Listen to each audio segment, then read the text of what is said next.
gibah.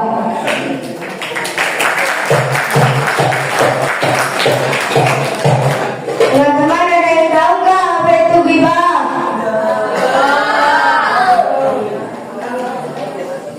Gibah adalah membicarakan keburukan orang lain di belakangnya. Misalnya, makhluk kok bajunya jelek banget. Nah, omongan seperti itu juga namanya gibah. Walaupun yang kita ucapkan itu benar, tetap saja tidak boleh.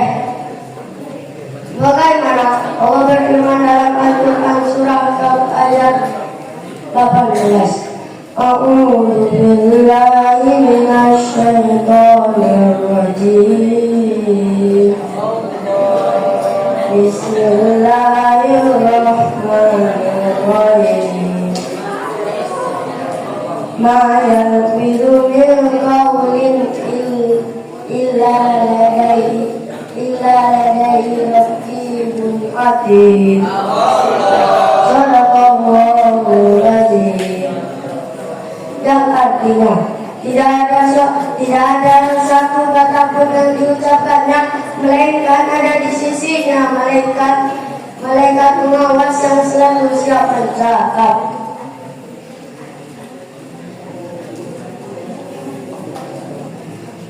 Teman-teman, yuk mulai hari ini kita belajar tidak gibah.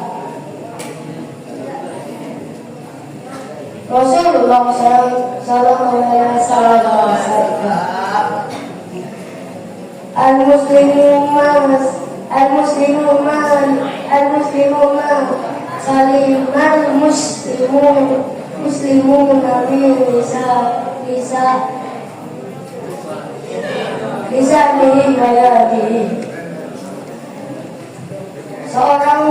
Seorang muslim sejati adalah bila kaum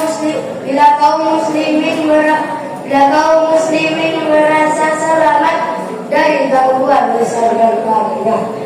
Jadi kesimpulannya, ingat ya, jagalah lisan kita karena lisan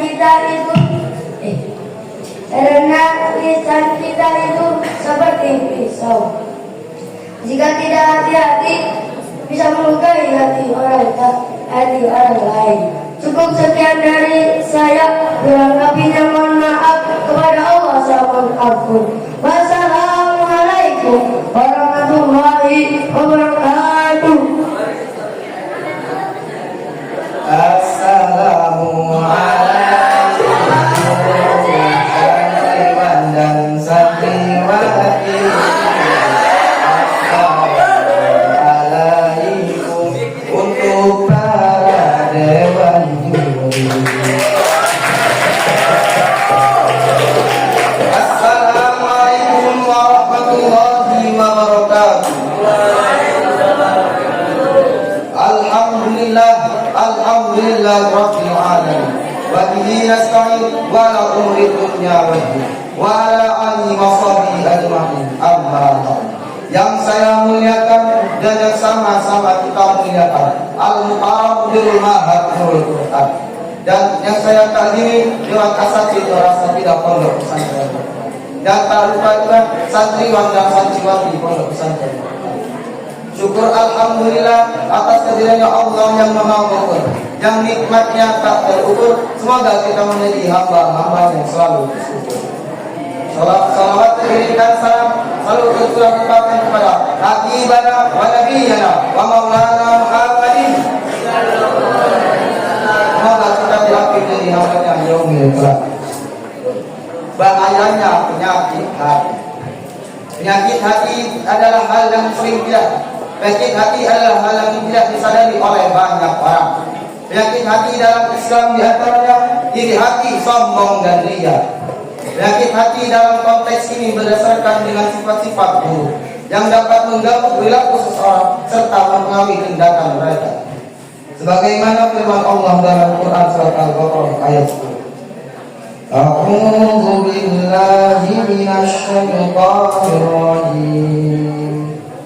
Bismillahirrahmanirrahim.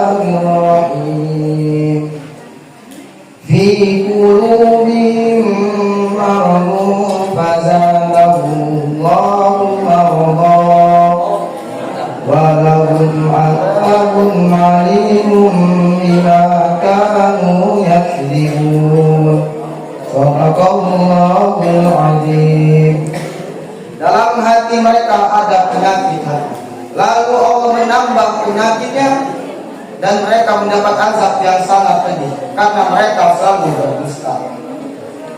Ada 3 penyakit hati dalam Islam. Yang pertama, cinta dunia atau hubud dunia. Cinta dunia atau hubud dunia adalah sifat tercela yang sangat berbahaya bagi kondisi hati. Yang kedua, dengki atau hasad. Dengki atau hasad adalah akar dari semua bentuk penyakit. Rasa dengki ini hanya akan membawa kerusakan bagi diri kita dan akan menjauhkan kita dari Allah Subhanahu wa taala. Yang ketiga, sombong dan ujub. Sifat sombong adalah sifat yang membangga-banggakan dirinya kepada orang lain. Sedangkan sifat ujub munculnya ketika seseorang merasa bahwa segala yang dimilikinya, baik kekayaan maupun kemampuan, hasil jerih payahnya sendiri, tanpa mengakui itu semua kami dari Allah Subhanahu wa taala.